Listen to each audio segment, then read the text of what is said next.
A few years ago, I made a video where I talked about some of the problems I've had trying to mend certain types of broken plastics together, and how I'd come to the conclusion that there were certain types of plastic, there were no glues out there capable of mending.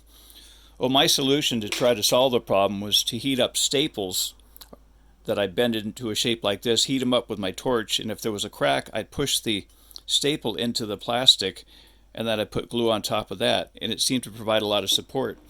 The problem I had in doing this was that it was hard to get just the right temperature on the staple.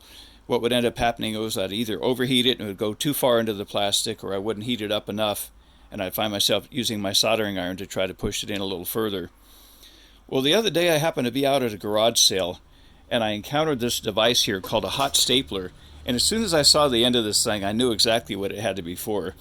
And what it is, it's a little device that puts varying currents into these two electrodes here that end up going into the staple. It uses between, 14 and 20 amperes, depending on where you have your setting here. And so you can regulate how hot the staple gets on the end here by pushing the button on the side. So you can get this thing firmly in place, push the button, and you're good to go. And you can take it at a real slow speed, or you can turn it up a little bit higher.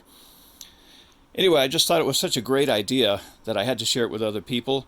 From what I understand, these things have been around for a while, and guys in the auto body business use them quite a bit. In fact, I hear they use them on the plastic bumpers on cars to mend them back together. This and whatever else they add, probably Bondo. Anyway, for the fun of it, I thought, it'd be interesting to see what would happen if I made my own using a 12-volt battery. And this one, by the way, it only uses, zero point 0.8 of a volt to 1.2 volts. So I thought, well, gee, if I use a 12-volt battery, it's going to pass a lot more current into the staple. In fact, I measured it. It was over 40 amperes. So what I did was I threw together a little momentary switch here, put the staple in the end of it, and when I push the switch, it gets hot so quick, you really got to be off this button quick, or you're going to just turn this into molten metal, and it's not going to be good for anything.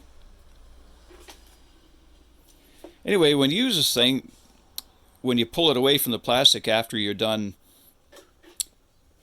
pushing it into the plastic, you're going to have these little stubs left over, of course, and you have to snip these, and then you have to grind them as well to get it to be smooth. But this is the best mender I found for plastic yet. In fact, I'm just curious if any of you guys have any other suggestions for glues that work good on varying types of plastics. Feel free to share them in the info section, because I've just run into this problem over and over where there's certain types of things you just can't glue. This, by the way, happens to be an old leaf blower. I found it all busted up, and I thought, what better opportunity to use my hot stapler than to mend this thing back. And funny as it looks like it's solid as a rock now. So there you have it. As always, I hope you enjoyed the video and found it helpful. If you enjoy it, please give it a thumbs up and please subscribe.